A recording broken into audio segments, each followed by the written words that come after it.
236,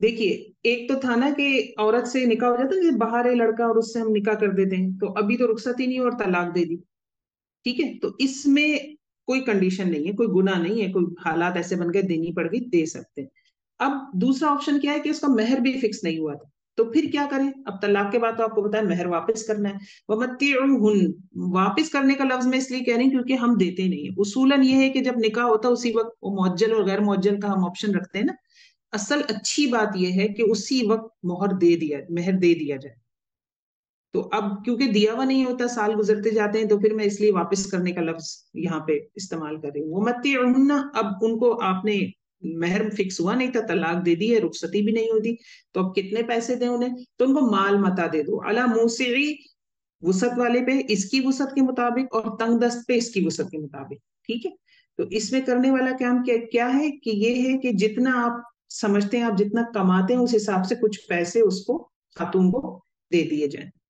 متاعن بالمعروف، فائدہ پہنچانا ہے معروف طریقے سے، یہ حق ہے اوپر احسان کرنے والوں کے، یعنی یہ عورتوں کا حق ہے مردوں پر، وہ خاتون کیونکہ اس کا الحمدللہ اور کچھ تو نہیں بگڑا، لیکن اس پہ متعلقہ کا ٹھپا تو لگ گیا، ابھی تو رخصتی بھی نہیں ہوئی تھی، اس نے اس چیز جو زندگی ہوتی ہے شادی کے بعد کی، ان ساری چیزوں کو تو انجوائے ہی نہیں کیا، لیکن متعلقہ کا ٹھپا اس پہ لگ چکا ہے، تو اب آپ نے اس کو مال بھی دینا ہے جبکہ مہر فکس نہیں ہوا تھا، اور یہ ان کا حق ہے احسان کرنے والوں پہ، یہ آپ نے احسان کا رویہ اختیار کرنا ہے، مردوں کو کہا جا رہا ہے کہ ان کو بڑھ کے دو، احسان کیا ہوتا ہے؟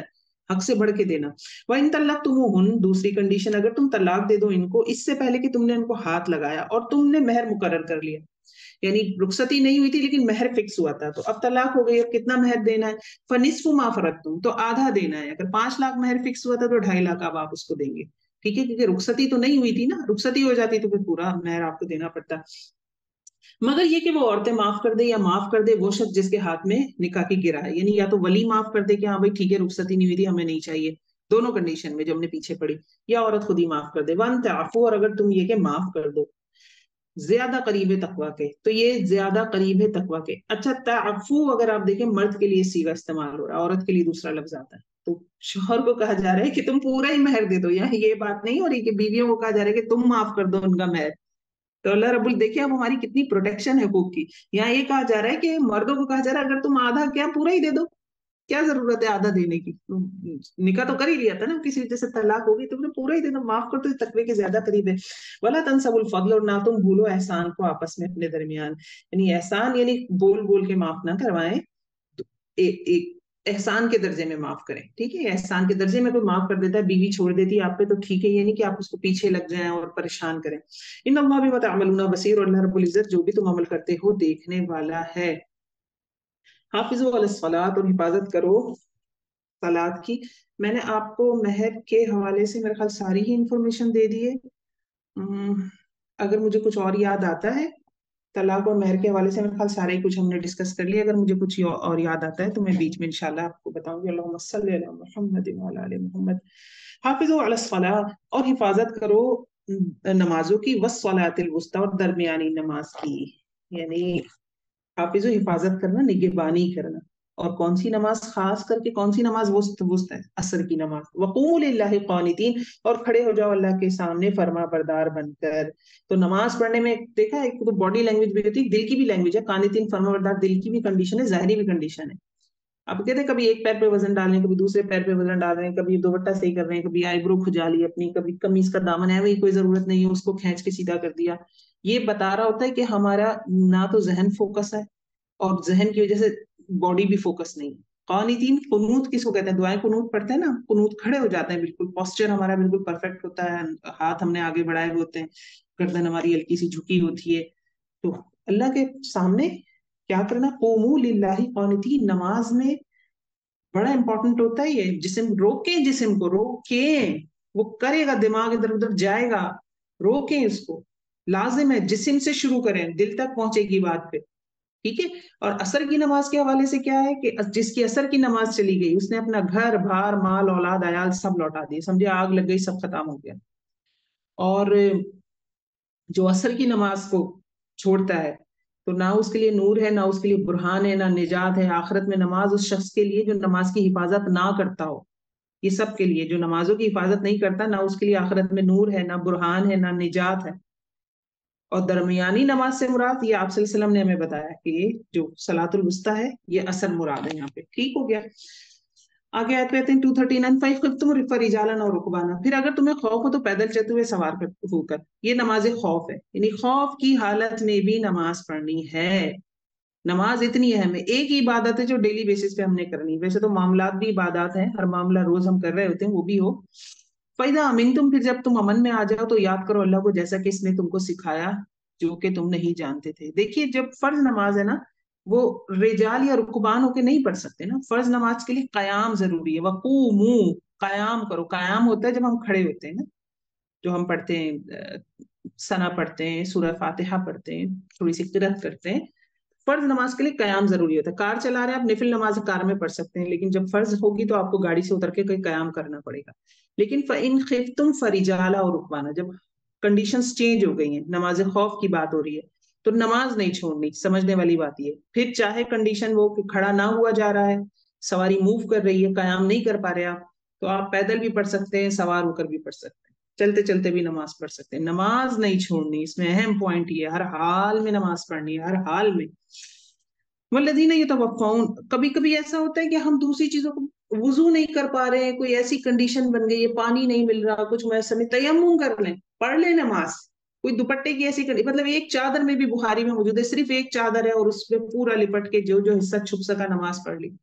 صحابہ کرام کے پاس جو اصحاب صفہ ہوتے تھے ایک چادر ہوتی تھی، تو اب وہ کندھے بھی ڈھانپنا ہوتے ہیں، کندھے ڈھانپے اوپر سے تو نیچے سے چھوٹی پڑتی تھی وہ چادر. اب سجدہ کیسے کریں اس میں؟ لیکن وہ ایک چادر میں بھی سچویشن ایسی بنا کے اور ایک چادر میں بھی جو ہے مینج کرتے تھے اس چادر کو کہ سطر بھی چھپے اور نماز بھی پڑھیں. عورتوں کو پیچھے حکم دیا جاتا تھا کہ جب تک مرد اپنا سر سجدے سے نہ اٹھائیں، پراپر پورے نہ بیٹھ جائیں، تو وہ عورتیں سجدے میں سے سر نہ اٹھائیں.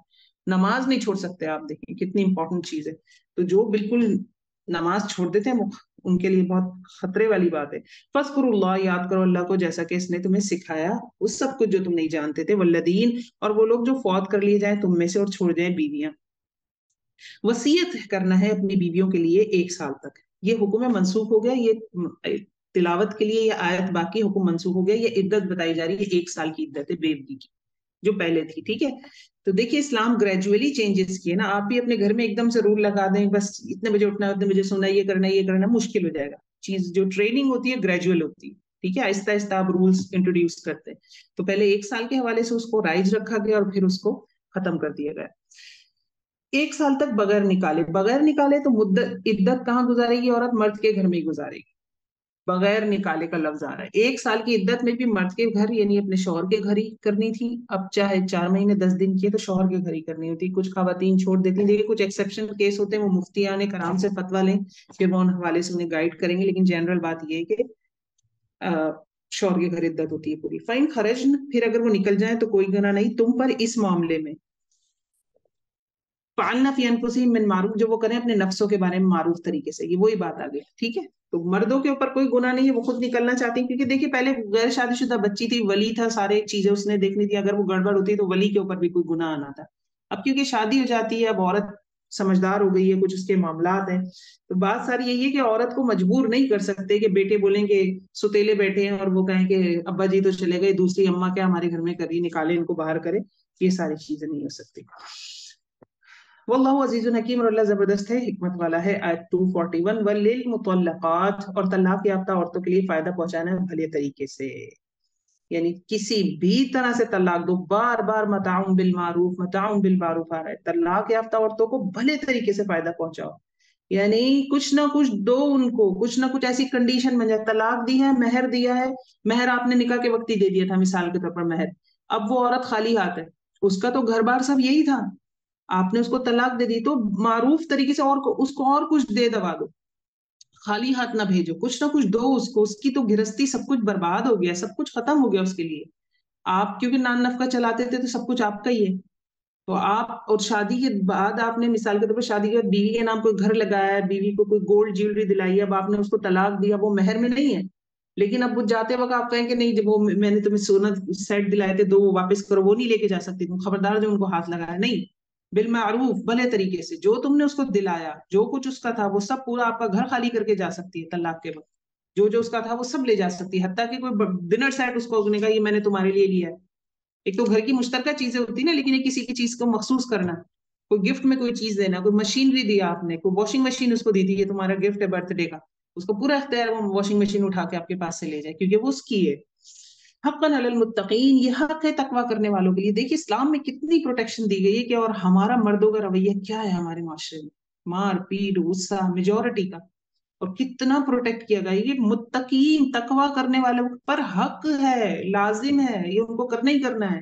کذالک یبین اللہ لکم الآیات، اسی طرح کھول کھول کر بیان کرتا ہے اللہ رب العزت تمہارے لیے اپنی آیات کو. کون سی آیات تھی؟ طلاق آئی، عدت آئی، رضاعت آئی، یہ سب احکامات اللہ نے بتائیے تاکہ تم عقل سے کام لو.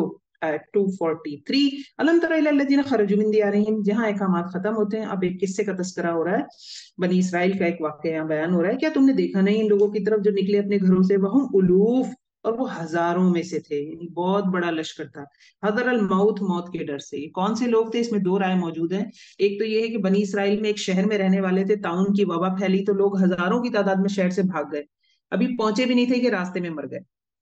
اور دوسرا ہے کہ بنی اسرائیل کی کوئی امت تھی جو سمول نبی کے دور میں تھی، اور ان میں انتشار اور شرک یہ سب کچھ پھیل گیا تو خود دشمنوں سے بہت خوفزدہ ہو گئے. فلسطی ایک قوم تھی، انہوں نے ان کا بڑا قتل عام کیا، اور ان کا ایک تابوت سکینہ ہوتا ہے، وہ ہم آگے پڑھ لیں گے. صندوق ہوتا ہے تھا ان کا بنی اسرائیلیوں کا، جس میں حضرت موسیٰ کا عصا تھا، کچھ خاص امپورٹنٹ چیزیں تھی، تو وہ بھی ان سے چھین کر لے گئے تھے.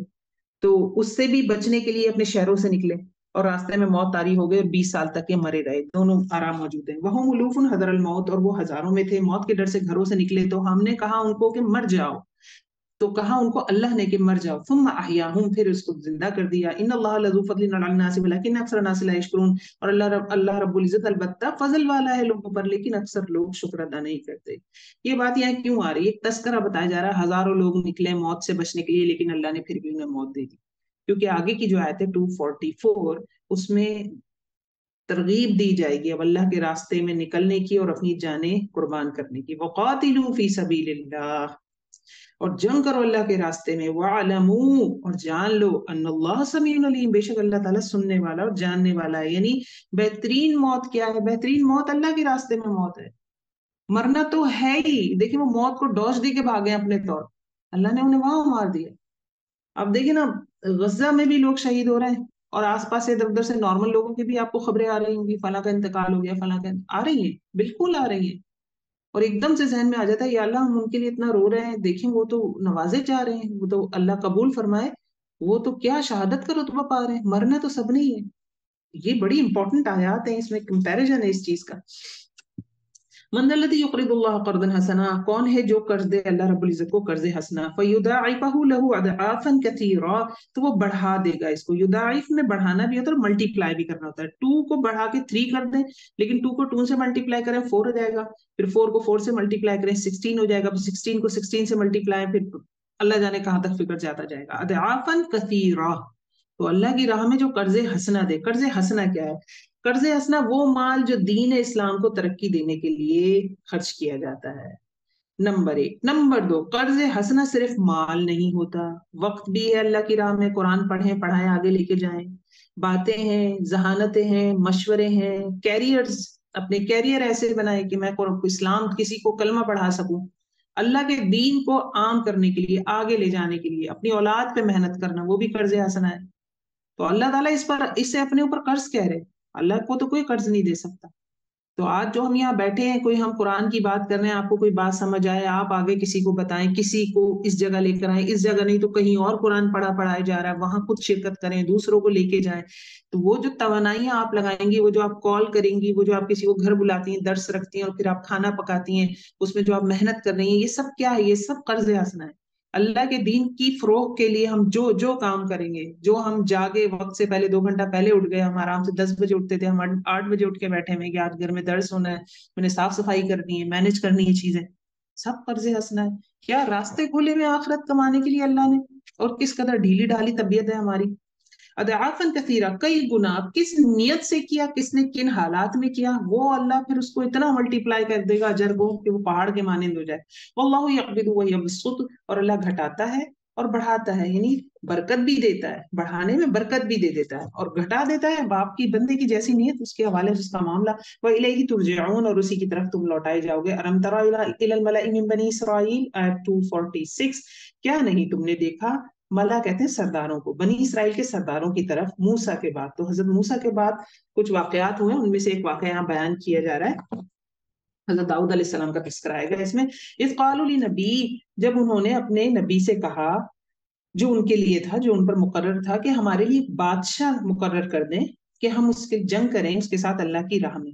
اب یہ کیا معاملہ تھا؟ یہ معاملہ یہ تھا کہ ان کا جو نبی تھے نا، تو وہ بہت بوڑھے ہو چکے تھے، تو وہ جنگ کی قیادت نہیں کر سکتے تھے۔ تو یہ سارے سردار جمع ہوئے اور آ کے کہنے لگے کہ ان پہ قوم نے حملہ کیا ہوا تھا، ان کے تابوت سکینہ وغیرہ بھی لے گئے تھے، تو انہوں نے کہا ہمیں کوئی لیڈر چاہیے، بادشاہ سے مراد کیا، جنگ کا لیڈر مقرر کر دیں ہم پہ۔ قال هل عسیتم ان کتب علیکم القتال الا تقاتلوا، ان نبی نے کہا کہ ہو سکتا ہے کہ اگر تمہارے لیے کوئی جنگ فرض کر دی جائے تو تم جنگ نہیں کرو گے۔ اب وہ ایسا کیوں کہہ رہے ہیں؟ کیونکہ وہ جانتے تھے ان کو، ساتھ رہ رہے ہیں ان کے، تو انہیں پتا تھا میری قوم کیسی ہے، مانے گی یا نہیں مانے گی۔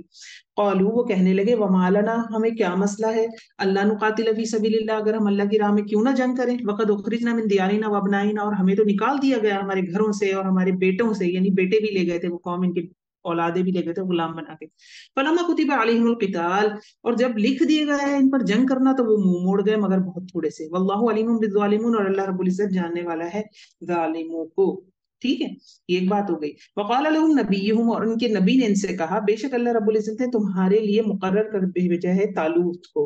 طالوت کون تھے؟ طالوت کے حوالے سے ایک روایت یہ ہے کہ حضرت داؤد علیہ السلام تھے، یہ غریب لوہار کے بیٹے تھے۔ اب وہ تو ملا تھے، مطلب سردار تھے، انہوں نے کہا اچھا یہ ہم اس کی بات مانیں گے، غریب لوہار کا بیٹا، ملکن ایک بادشاہ۔ قالوا ان یکون له الملک، کہنے لگے سردار کہ اس کے لیے کیسے بادشاہت ہو گئی ہم پر، اور ہم زیادہ حقدار ہیں بادشاہت کے اس کے مقابلے میں، اور اس کے پاس تو کوئی مال بھی نہیں ہے۔ ٹھیک ہے، وہی بات کہ مال کی بنیاد پہ چاہ رہے ہیں نا فیصلہ، اللہ رب العزت تو جس کو چاہتے ہیں فضل سے نوازتے ہیں۔ قال ان اللہ اصطفاہ علیکم وزادہ بسطہ، نبی نے کہا کہ بے شک اللہ نے اس کو چن لیا ہے تمہارے مقابلے میں اور اس کو کشادگی میں بڑھا دیا ہے۔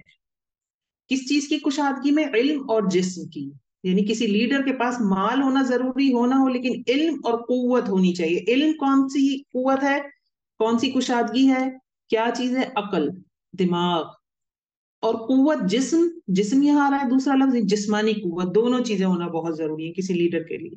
واللہ یؤتی ملکہ من یشاء، اور اللہ تعالیٰ دیتا ہے اپنی بادشاہت جسے چاہتا ہے، واللہ واسع علیم، اور اللہ رب العزت وسیع علم والا ہے۔ وقال لهم نبیہم، اور کہا ان کے لیے ان کے نبی نے۔ اب ایک دوسری روایت یہ بھی آتی ہے کہ اس طالوت کی فوج میں تھے حضرت داؤد علیہ السلام، اور یہ بھی مشہور ہے کہ یہ حضرت داؤد علیہ السلام ہی تھے۔ ٹھیک ہے، دونوں آرام موجود ہیں۔ اور کہا ان کے لیے ان کے نبی نے، بے شک نشانی اس کی بادشاہت کی یہ ہے کہ تمہارے پاس تمہارا تابوت آ جائے گا، جس میں حضرت ہارون اور حضرت موسیٰ کے باقیات تھے نا، بھی میں نے آپ کو بتایا تابوت سکینہ، تو وہ قوم یہ تابوت بھی لے گئی تھی، تو انہوں نے کہا کہ تابوت سکینہ تمہارے پاس واپس آ جائے گا، یہ اس چیز کی نشانی ہے کہ طالوت کو اللہ نے تمہارے اوپر بادشاہ بنایا ہے۔ وَبَقِيَّةٌ مِمَّا تَرَكَ آلُ مُوسَىٰ وَآلُ هَارُونَ، اور تمہارے رب کی طرف سے باقی ماندہ اس میں جو آل موسیٰ اور آل ہارون چھوڑ گئے تھے، تحملہ الملائکہ، اور اس تابوت کو فرشتے اٹھا کر لائیں گے۔ ان فی ذلک لآیہ، بے شک اس میں البتہ ایک نشانی ہے تمہارے لیے اگر تم ایمان لانے والے ہو۔ فرشتے کیسے اٹھا کے لائے؟ وہ جو قوم ان کا تابوت لے گئی تھی بنی اسرائیل کے اس گروہ کا، تو ان میں پریشانیاں، بیماریاں، مسائل پھیلنا شروع ہوئے، تو انہوں نے یہ ازیوم کیا کہ جو تابوت ہے ہمارے لیے منحوس ہے، تو انہوں نے ایک بیل گاڑی کے اوپر یا بیلوں کے اوپر کچھ اس طرح سے کر کے اس کو ہانک دیا، فرشتوں نے پھر ان بیلوں کو اس قوم کی طرف ہانک دیا، تابوت ان کے پاس پہنچ گیا۔ فلما فصل طالوت بالجنود، اب جب نشانی بھی ہو گئی تو وہ جنگ پہ راضی ہو گئے۔ پھر جب جدا ہوا طالوت لشکروں کے ساتھ، قال ان اللہ مبتلیکم بنہر، تو انہوں نے کہا کہ بے شک اللہ تعالیٰ تم کو ایک نہر کے ساتھ آزمائے گا۔ طالوت نے کہا اپنے لشکر کو کہ اللہ رب العزت تمہیں ایک نہر کے ذریعے آزمائے گا۔ فمن شرب منہ فلیس منی، تو جو کوئی اس سے پانی پی لے گا تو وہ مجھ میں سے نہیں ہے۔ ومن یطعمہ، اور جو کوئی اس میں سے چکھے گا ومن لم یطعمہ، جو کوئی اس میں سے نہیں پیے گا فإنہ منی، تو وہ مجھ میں سے ہوگا، الا من اغترف غرفہ، مگر یہ کہ تھوڑا سا پی لے، چلو بھر پی لے، بیدی، اپنے ہاتھ سے، یعنی بہت پیاس کا عالم ہے، نکلے میں جنگ کے لیے سفر میں ہے اور پیاس لگ رہی ہے، نہر آئے گی راستے میں، اللہ تمہیں آزمائے گا، میں تمہارا لیڈر تمہیں یہ حکم دیتا ہوں کہ تم اس میں سے نہیں پیو گے، ہاں بس ایک ایک چلو تھوڑا بہت پی لو۔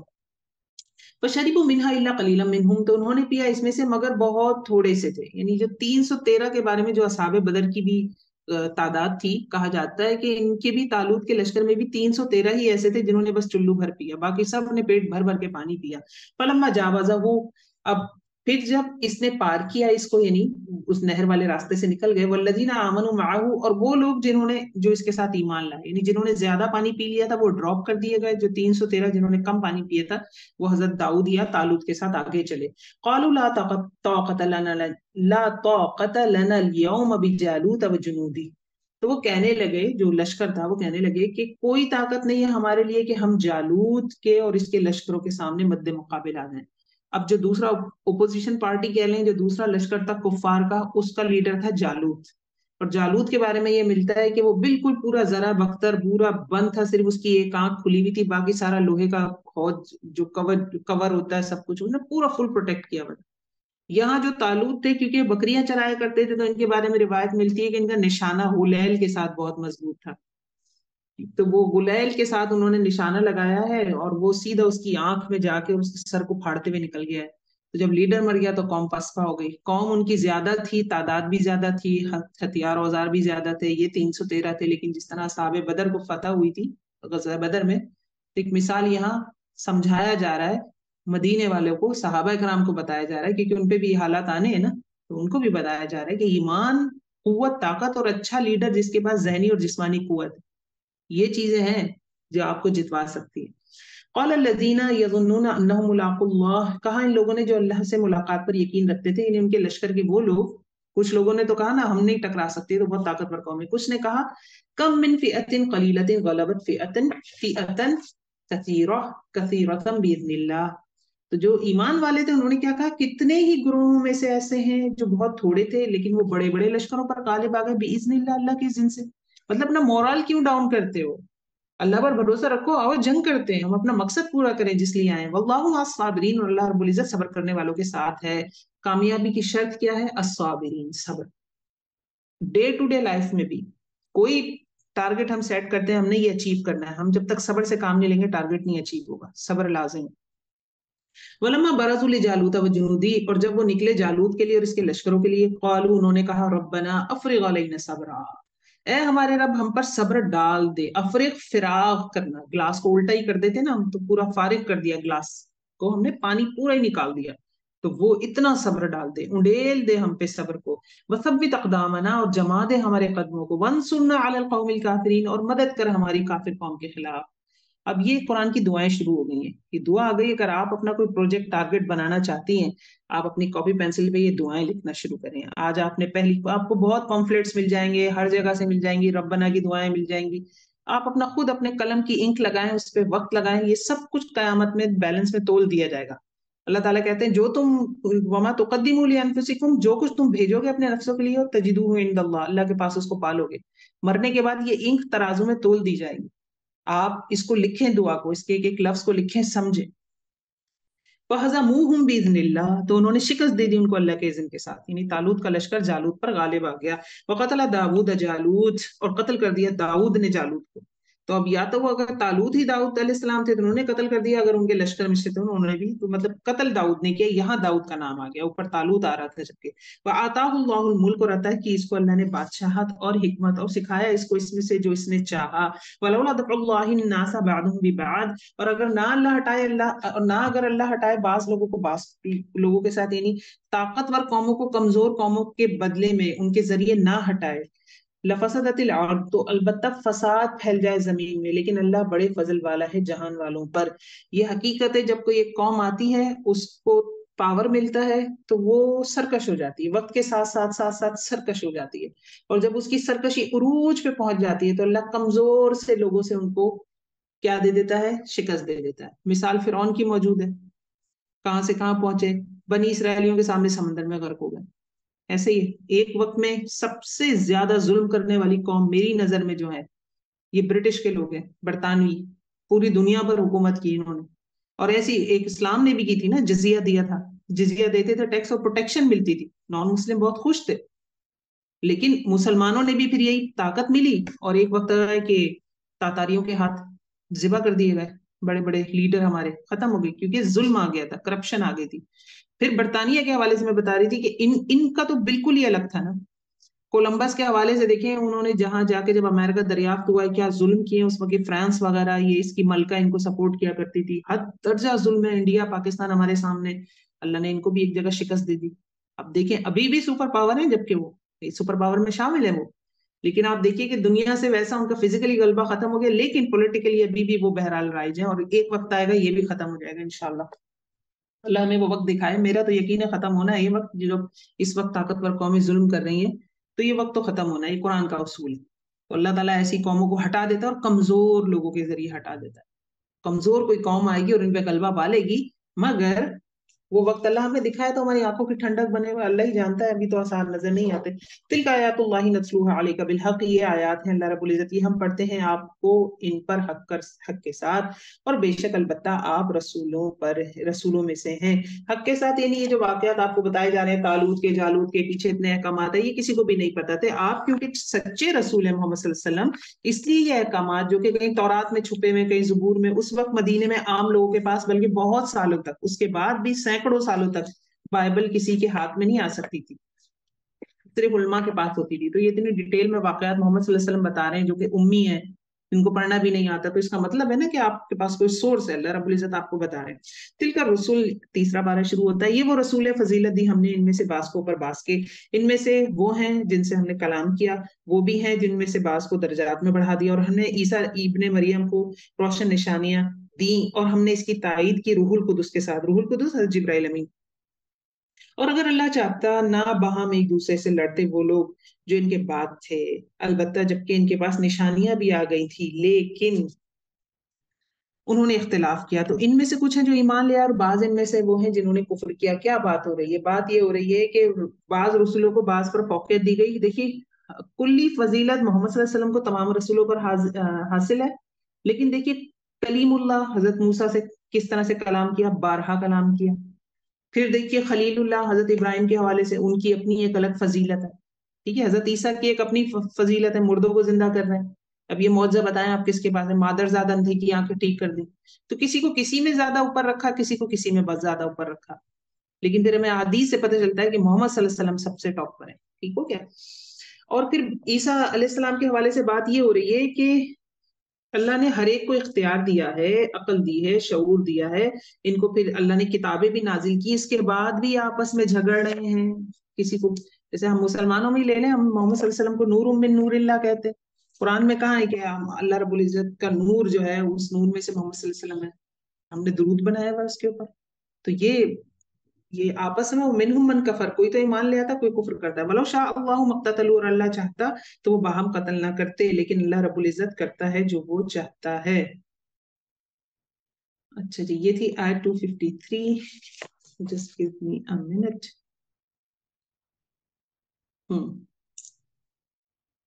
اس میں ایک چیز یہ بھی ہے کہ آپس میں ایک دوسرے سے فضیلتیں نہ کرتے پھریں، کہ وہ حضرت عیسیٰ کے حوالے سے کہتے ہیں نا، کرسچنس کی آپ ٹاک سنیں تو یہ کہتے ہیں کہ محمد صلی اللہ علیہ وسلم کیسے اوپر ہو سکتے ہیں حضرت عیسیٰ سے؟ حضرت عیسیٰ تو مردوں کو زندہ کرتے تھے، اور ہم اب کہتے ہیں کہ حضرت محمد اتنے اوپر ہے، نور من نور اللہ.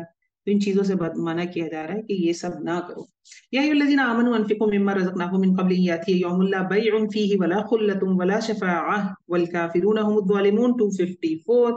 اے لوگوں جو ایمان لائے ہو، اس میں سے خرچ کرو جو ہم نے تم کو رزق دیا، اس سے پہلے کہ آ جائے ایک ایسا دن جس میں لا بیع، کوئی تجارت نہیں، ولا خلہ، کوئی دوستی نہیں، ولا شفاعہ، کوئی سفارش نہیں. یہ تین چیزیں آپ کو بچاتی ہیں دنیا میں جو کرائسس ہم فیس کرتے ہیں، اس سے نکلنے کے لیے تینوں چیزیں کام آتی ہیں. ٹھیک ہے نا؟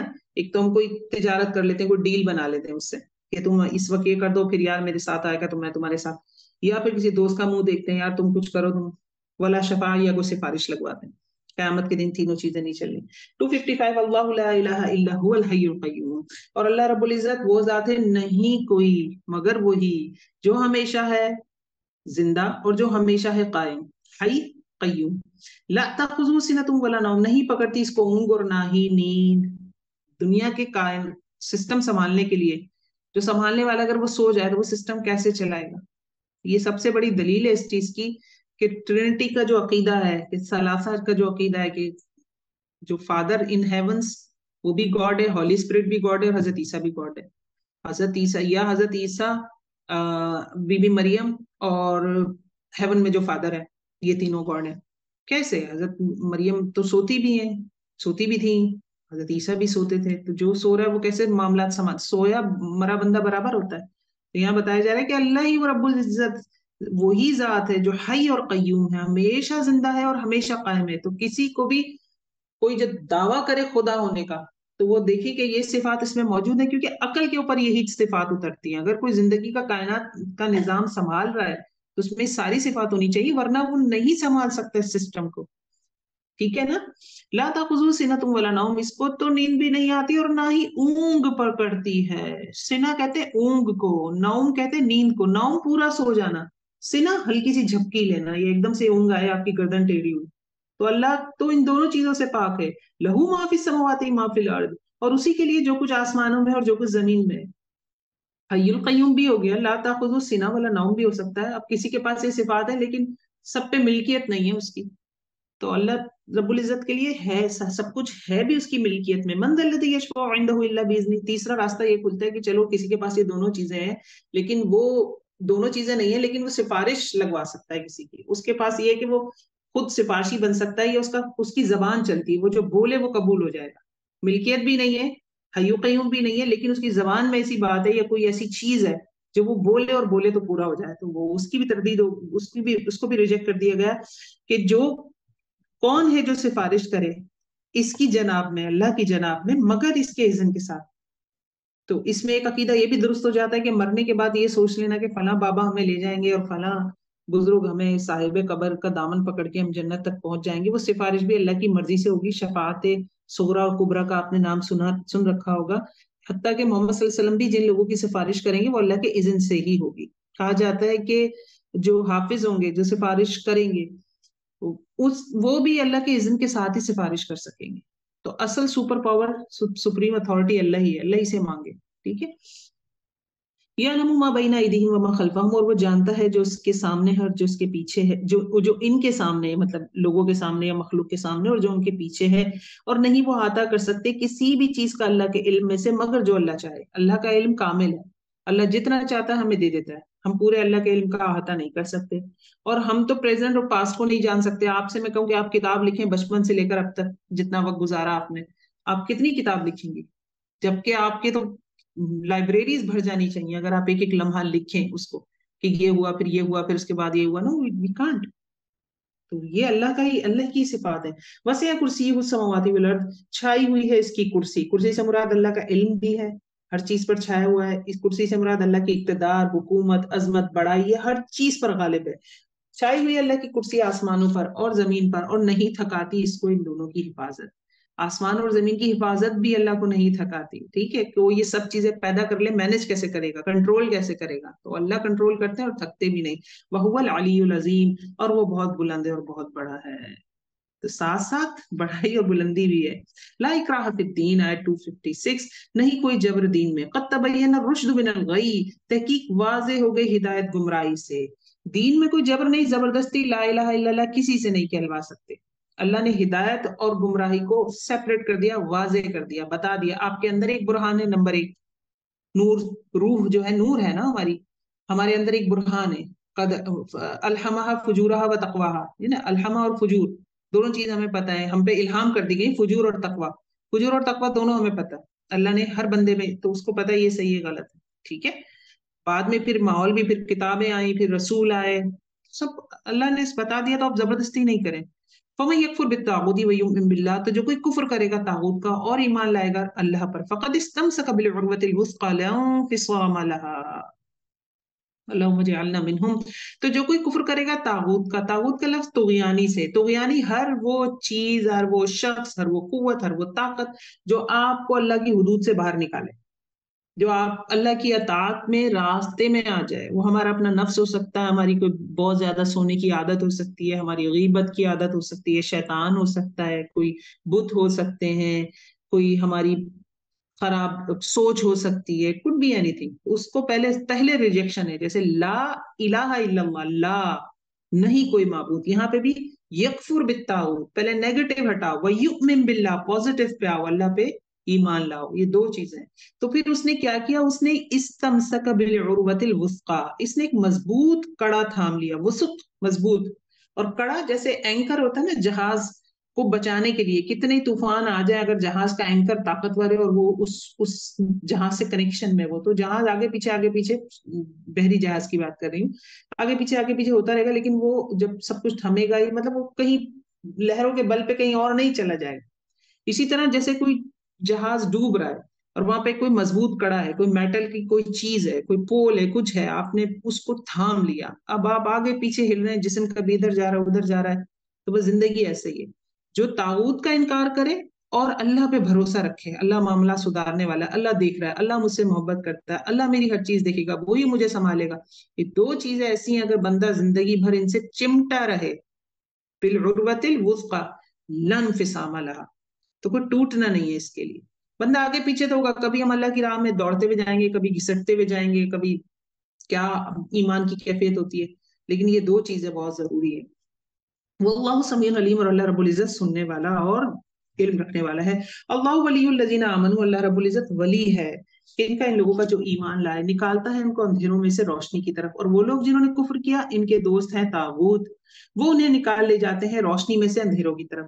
اللہ تو نکالتا ہے اندھیروں سے روشنی کی طرف، تو یہ طاغوت جو ہیں، جو ہماری فیلنگز ہیں، جو ہماری نفس کی خواہشات ہیں، یہ ہمیں روشنی سے کیوں نکال رہی ہیں؟ تو کیا ہم روشنی میں ہیں؟ بات اصل یہی ہے کہ ہر بچہ دین فطرت پہ پیدا ہوتا ہے اور اس کا دل گواہی دیتا ہے کہ ایک ہی خدا ہے، گائے خدا نہیں ہو سکتی، حضرت عیسیٰ خدا نہیں ہو سکتے، حضرت عزیر خدا نہیں ہو سکتے، اس کا دل گواہی دیتا ہے درخت خدا نہیں ہو سکتا، سورج وہ روشنی میں ہے۔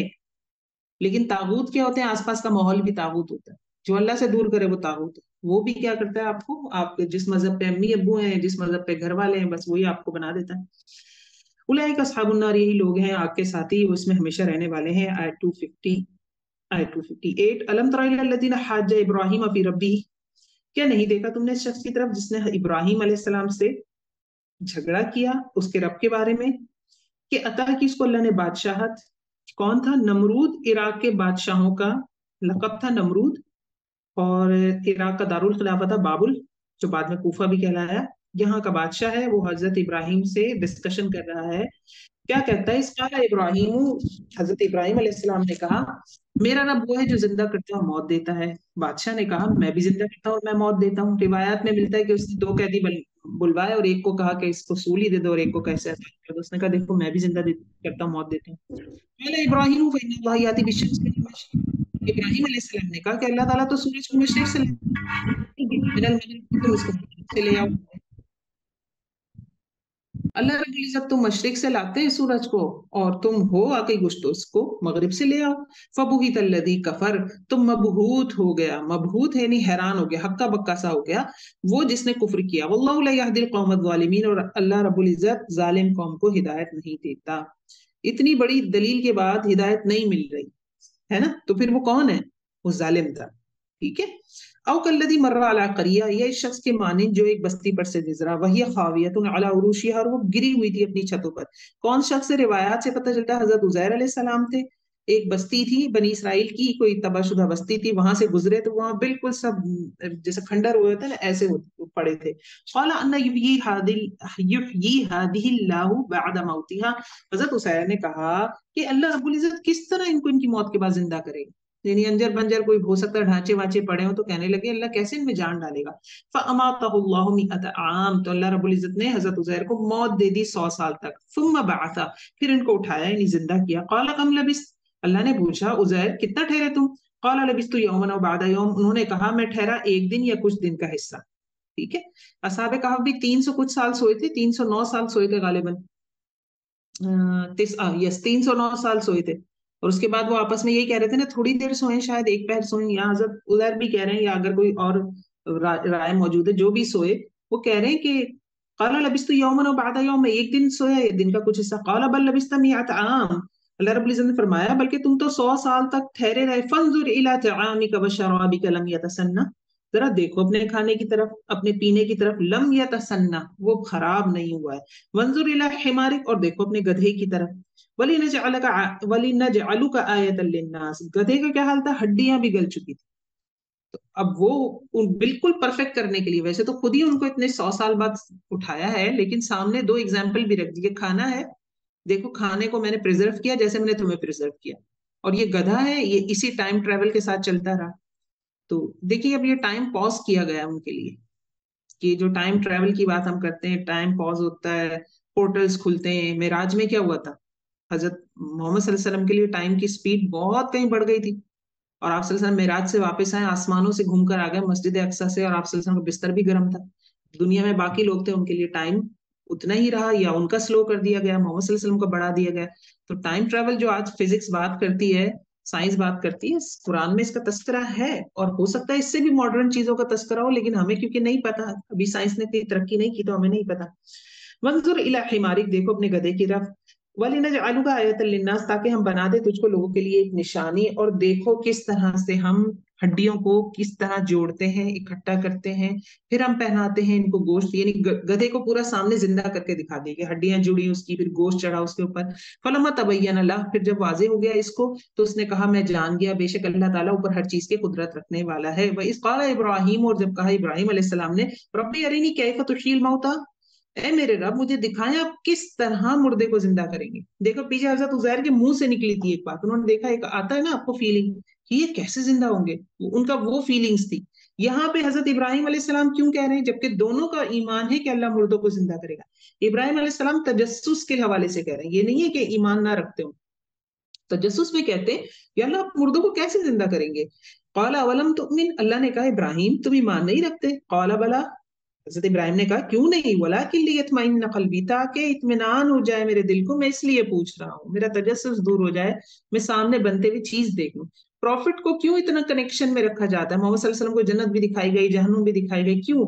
کیونکہ اس کا اپنا یقین جب پکا ہوگا تو وہ آگے اچھا بتا سکے گا. میں کوئی چیز دیکھ کر آؤں گی تو میں آپ کو اچھا بتا سکوں گی کہ میں فلاں کنٹری گئی تھی اور وہاں پہاڑ ایسے ہیں، درخت ایسے ہیں، اور میں نے دیکھا نہیں ہوگا تو میں کیسے صحیح سے بتا سکوں گی؟ تو یہ ایک طریقہ ہوتا ہے، اسی لیے مثالیں بھی قرآن میں بیان کی گئی ہیں. قال فخذ اربعۃ من الطیر، فرمایا اللہ رب العزت نے تم 4 پرندوں میں سے لے لو اور پھر ان کو اپنی طرف مائل کر لو، نہیں مانوس کر لو خود سے، ان کو ٹرین جسے کہتے ہیں نا کہ آپ کے عادی ہو جائیں وہ. پھر رکھ دو اوپر ہر ایک کے پہاڑ، ان میں سے ایک حصہ پہاڑ پر، ان میں سے ایک حصہ یعنی ذبح کرو، ان کے گوشت کے ٹکڑے کرو اور پہاڑوں کے اوپر ان کے ٹکڑے بکھیر دو. ثم ادعوہن، پھر بلاؤ ان کو، یاتینک سعیا، وہ آئیں گے تیرے پاس دوڑتے ہوئے. وعلم ان اللہ عزیز حکیم، اور جان لو کہ اللہ غالب ہے، حکمت والا ہے. یعنی تم نے اپنے ہاتھ سے ان کے ٹکڑے ٹکڑے کر کے پہاڑوں میں پھیلائے تھے، اور جب تم نے پکارا تو میں نے اسے زندہ کر کے تمہارے پاس دوبارہ بھیج دیا. مثل الذین ينفقون اموالهم فی سبیل اللہ، مثال ان لوگوں کی جو خرچ کرتے ہیں اپنے مالوں میں سے اللہ کے راستے میں، اللہ کے راستے میں خرچ یعنی اسلام کے راستے میں، مسلمانوں اور اسلام کے فائدے میں، ان کی مصلحت میں جو خرچ کرنے والا مال ہوگا وہ فی سبیل اللہ کہلاتا ہے. اس مال کی مثال کیسی ہے؟ آیت 261 پہ ہوں میں. کمثل حبہ، یہ ایک دانے کی طرح ہے، انبتت 7 سنابل، جس نے 7 بالیاں اگائی، فی کل سنبولۃ 100 حبہ، اور ہر ایک بالی میں 100 دانے. وہ ایک گندم کا دانہ لیا اور اس سے 7 اس کی خوشے بنے، اور ہر خوشے کے اندر 100 دانے، تو ایک کے 700 دانے بن گئے. تو جو اللہ کی راہ میں دیتا ہے اس سے 107 کا 700 کے جتنا اجر ملتا ہے. ٹھیک ہے، ایک کا 10 تو پکا ہے، ایک کا 10 تو ملتا ہی ملتا ہے. 1 ریال آپ دیں گی، 1 روپیہ دے رہی ہیں تو آپ کو 10 روپے ملیں گے، یہ تو طے بات ہے. ٹھیک ہو گیا، نیکی کا بدلہ 10 گنا ہے. پھر اللہ کی راہ میں نیکی 700. اب آگے دیکھیے، واللہ یضاعف، اور اللہ بڑھاتا ہے، لمن یشاء، واسطے جس کے وہ چاہتا ہے. اب 700 سے 7000، 7 لاکھ، 7 کروڑ اور انفینٹی، اللہ جانتا ہے کس نے کن حالات میں، کس دل سے، کس نیت کے ساتھ نیکی کی، اس کی بنیاد پر اس کی نیکی بڑھا دی جائے گی. الذین ينفقون اموالهم فی سبیل اللہ، وہ لوگ جو خرچ کرتے ہیں اپنے مالوں کو اللہ کی راہ میں، پھر وہ نہیں پیچھا کرتے اس مال کا جو انہوں نے خرچ کیا. کس چیز کے ساتھ؟ احسان کے ساتھ اور اذیت کے ساتھ.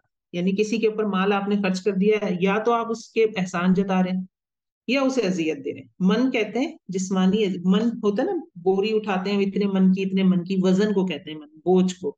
احسان جتا کر بھی بوجھ نہیں ڈالتے اور اذیت بھی نہیں دیتے. لہم اجرہم عند ربہم، ان کے لیے ان کا اجر ان کے رب کے پاس ہے. ولا خوف علیہم ولا هم يحزنون، اور نہ وہ غمگین ہوں گے اور نہ ہی ان پر کوئی خوف ہوگا. 3 چیزیں ہوں گے، اجر بھی ملے گا، وہ آپ کا پریزرو ہو گیا، اور خوف اور غم نہیں ہوگا. خوف کس چیز کا ہوتا ہے؟ فیوچر کا. غم کس چیز کا ہوتا ہے؟ پاسٹ کا. اور ان دونوں چیزوں کے درمیان ہی ہم جیتے ہیں. ہم فیوچر میں، ہم پریزنٹ میں جی رہے ہیں، لیکن کبھی ہم پریزنٹ کے بارے میں نہیں سوچ رہے ہوتے.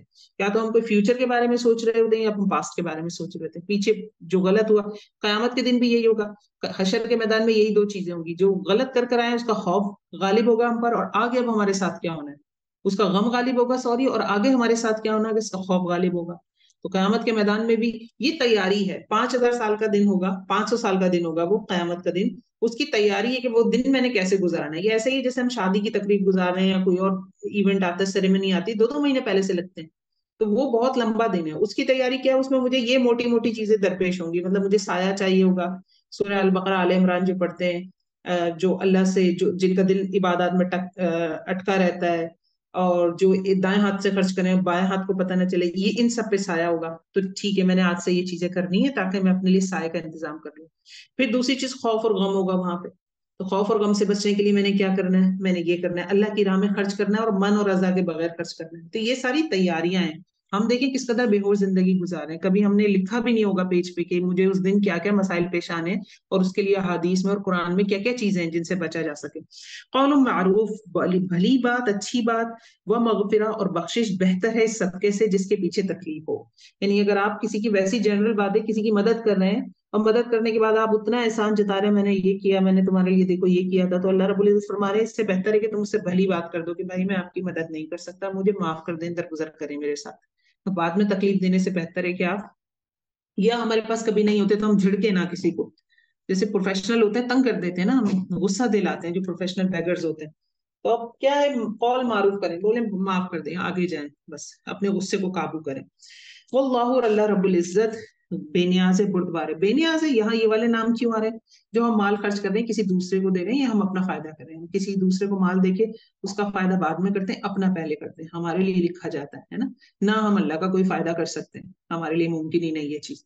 یا ایھا الذین آمنوا لا تبطلوا صدقاتکم بالمن والاذی، اے وہ لوگوں جو ایمان لائے ہو، تم ضائع نہیں کرو اپنے صدقات کو من اور رضا کے ساتھ، احسان جتا کے اور اذیت دے کے. کالذی ينفق مالہ رئاء الناس، اس شخص کی طرح جو خرچ کرتا ہے اپنے مال کو دکھاوے یا ریاکاری کے لیے، اور نہیں وہ ایمان لاتا اللہ پر اور یوم آخرت پر. تو پھر ایسے شخص کے خرچ کی مثال ایسی ہے جیسے کہ ایک چکنا پتھر ہے جس پر مٹی ہو، اور اس پر بارش گرے، تیز بارش گرے، تو وہ ساری مٹی بہہ جائے اور وہ چکنا پتھر واپس چکنا ہو جائے. یعنی جیسے پتھر کے اوپر مٹی ہے نا، مٹی تو ہے، مٹی پہ سبزہ بھی آ جائے گا، کچھ نہ کچھ گھاس پھوس نظر آ جائے گی. آپ کہیں گے واہ یار یہ تو خاتون بڑا نیکی کا کام کرتی ہیں، دیکھو انہوں نے فلاں کام کیا، فلاں کام کیا.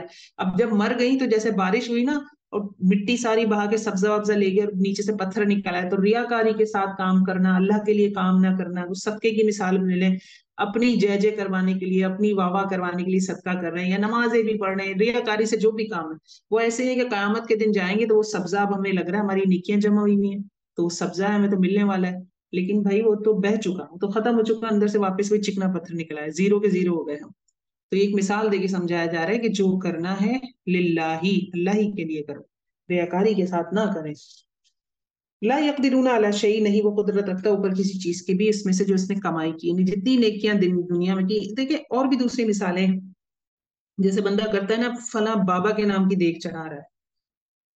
اب اللہ جانے یہ کیوں ہم ان راستوں پہ، جو جن نیکیوں پہ ٹھپے لگے ہوئے جو آپ صلی اللہ علیہ وسلم نے اسٹیمپ لگا لگا کے بتائی ہیں، جو قرآن میں اسٹیمپ لگا لگا کے دی گئی کہ یہ نیکی کرو 10 ہے 700 ہے، یہ ہے یہ ہے، ہم ان کو چھوڑ کے وہ شک والی چیزیں کیوں کرتے ہیں؟ ہم نے کیوں شک میں پڑنا ہے؟ جب چیز اوریجنل ختم ہوتی ہے پھر بندہ کہتا ہے مارکیٹ میں اوریجنل اویلیبل نہیں ہے تو میں 2 نمبر لے لوں. لماذا، وائے وائے، جب چیزیں قرآن اور حدیث میں موجود ہیں، نیکیاں، ہم کیوں اپنے پیسے خرچ کریں؟ میں 10,000 شک والی چیز میں لگا رہی ہوں جس میں آدھے لوگ کہہ رہے ہیں یہ بدعت ہے اور آدھے کہہ رہے ہیں، میں کیوں جاؤں اس جگہ؟ وائے، جب میرے پاس اس 10,000 کو خرچ کرنے کے لیے اور بڑا ایک راستہ موجود ہے جس پہ اسٹیمپ لگی ہوئی کہ اس کا اجر ملا ہی ملا. واللہ لا يهدي القوم الكافرين، اور اللہ رب العزت ہدایت نہیں دیتا کافر قوم کو. ومثل الذين ينفقون اموالهم ابتغاء مرضات الله، اور مثال ان لوگوں کی جو خرچ کرتے ہیں اپنے مالوں کو اللہ کی رضامندی کے لیے، وتثبیتا من انفسهم، اور اپنے نفسوں کی پختگی کے لیے، یعنی آپ اللہ رب العزت کو راضی کرنے کے لیے. کمثل جنہ، ان کی مثال ایک باغ کی ہے، بھی ربوتن جو اونچی جگہ پہ ہے، اصابها وابل، پہنچی اس کو تیز بارش، فاتت اکلها ضعفین، تو وہ اپنا اجر دگنا دے گی، اپنا پھل دگنا کر دے گی. یعنی جو اللہ کی رضا کے لیے نیکی کر رہا ہے نا تو ایک کا 10 تو ہے ہی ہے، لیکن کیونکہ اللہ کو خوش کرنے کے لیے صرف اللہ کے لیے نیکی کر رہا تھا تو پھر اس کے لیے اس کا ہے جیسے ایک پہاڑ کے اوپر کوئی باغ ہو، بارش آئی تیز تو ڈبل پھل دے دیا اس نے، یعنی آپ کا اجر بہت بڑھ جائے گا انشاءاللہ آخرت میں۔ فَإِلَّمْ يُصِبْهَا وَابِلٌ، اور اگر بارش نہیں بھی ہوتی، پہاڑی علاقوں کو دیکھیں نا، ہم نے بارش نہ بھی ہو تب بھی وہ صبر رہتے ہیں، فَقَلْ، تو پھر کیا ہے، صرف جو شبنم گرتی ہے وہی کافی ہے، یعنی وہ ہلکی سی شبنم بھی اس میں گرتی ہے پہاڑوں میں اور پھل آ جاتے ہیں ان میں کرنے کے لیے۔ واللہ بما تعملون بصیر، اور جو کچھ، اور اللہ رب العزت دیکھنے والا ہے اس سب کو جو کچھ تم عمل کرتے ہو۔ اچھا ایک آیت ہم اور کر کے اس کو ختم کرتے ہیں، چاروں کو پورے کر کے۔ ایود احدکم ان تکون له جنہ، کیا چاہتا ہے تم میں سے کوئی ایک کہ اس کے لیے ایک باغ ہو کھجوروں کا اور انگوروں کا، اور اس کے نیچے سے نہریں بہتی ہوں اور اس میں ہر طرح کے پھل ہوں، اور پھر اس شخص کو، اس باغ کے مالک کو بڑھاپا پہنچ جائے اور اس کے لیے اس کی اولاد بھی ہو، فاصابہ اعصار، تو اس باغ کو ایک بگولا یعنی سخت آندھی آ جائے، نارن فاحترقت، جس میں آگ بھی ہو، یعنی تیز لو چل گئی مثال کے طور پر، تو اس نے سارا باغ جلا دیا۔ کذالک یبین اللہ لکم الآیات لعلکم تتفکرون، اس طرح اللہ رب العزت بیان کرتے ہیں تمہارے لیے نشانیوں کو تاکہ تم غور و فکر کرو۔ اب یہ تیسری مثال کس کی جا رہی ہے؟ بہترین باغ ہے، بہترین آمدنی ہے، بہت زبردست لشپش باغ ہے، سوچا ہے میرے بچوں کے کام آئے گا، میں مر جاؤں گا، اب بوڑھا بھی ہو گیا ہوں، دوبارہ وہ باغ بھی نہیں لگا سکتا، اور پھر تیز آندھی چلی اور سارا پھل باغ سب کچھ خراب ختم۔ یہ بھی کیا ہے؟ یہ بھی وہی ہے کہ انسان کیا کرے، ریاکاری میں بھی ہو جاتا ہے۔ مال خرچ کرنے کی 3 مثالیں یہاں دی گئی ہیں، شروع میں ایک ریاکاری والی مثال دی گئی، اب اس میں کیا ہے، ایک رنج ہے، یہ بھی نیت کی خرابی ہے، دکھاوا ہے یا احسان جتلانا ہے، یہ سب اس میں آ جائے گا کہ آپ کو باغ تھا، آخرت میں آپ باغ چاہتے تھے، دنیا میں ساری زندگی نیکی کرتے رہے، رشتے داروں پہ بھی خرچ کرتے رہے، یتیم بھانجے بھتیجوں پہ خرچ کرتے رہے، یہ سوچ کر کے سب کہیں گے ماموں کتنے اچھے ہیں، چاچا کتنے اچھے ہیں، گفٹ تحائف دے رہے ہیں۔ ہم لوگ جاتے ہیں جب اپنے ملکوں میں تحفے لے کے جاتے ہیں، کس نیت سے لے کے جاتے ہیں؟ کیا نیت ہوتی ہے ہماری؟ یہ نیت ہوتی ہے ہماری واہ واہ کریں گے سب، یہ نیت ہوتی ہے کہ تحادو و تحابو، آپ صلی اللہ علیہ وسلم نے کہا تحفہ دو اور محبتیں پھیلاؤ، کیا ہماری کس نیت سے کیا ہم کام کرتے ہیں؟ تو یہاں پہ وہی مثال ہے کہ بندہ جب آخرت میں جائے گا اور دیکھے گا کہ یہ ساری نیکیاں اتنی ساری زندگیاں کرتا رہا، یتیم کی کفالت اور وہ، تو یہ کیسے؟ پھر اس میں ایک چیز اور بھی ہے، اطمینان، مطلب نیکی کر کے، کیونکہ یہ والی جو آیت ہے اس میں ایک اطمینان کا فیکٹر ہے نا، کہ وہ اطمینان ہو گیا کہ میرے بچوں کا آخرت کا انتظام ہو گیا، تو کبھی ہم نیکیوں پہ کر کے مطمئن ہو جاتے ہیں اور دوسری نیکیوں سے غافل ہو جاتے ہیں۔ ہم سوچتے ہیں ہم نے تو بہت بھلا کر لیا، میں تو اتنے حج کر لیے، اتنے عمرے کر لیے، میں تو یہ والا کام بھی کرتی ہوں، یہ والا کام بھی کرتی ہوں۔ یہ اطمینان، یہ جو ایکسٹرا اطمینان ہوتا ہے، یہ شیطان کی طرف سے آتا ہے، تو یہ بھی پھر ایسا کر دے گا کہ آپ کا پتہ چلا قیامت میں گئے، پلس مائنس کرتے کرتے کرتے آپ کی ساری نیکیاں دوسروں کے پاس چلی گئی، اور آپ تو ہاتھ پہ ہاتھ دھر کے بیٹھ گئے تھے، آپ کو بڑا بھروسہ تھا اپنی نیکیوں پہ، اور آپ تو نل ہو گئے، نل NILL، زیرو ہو کے بیٹھے۔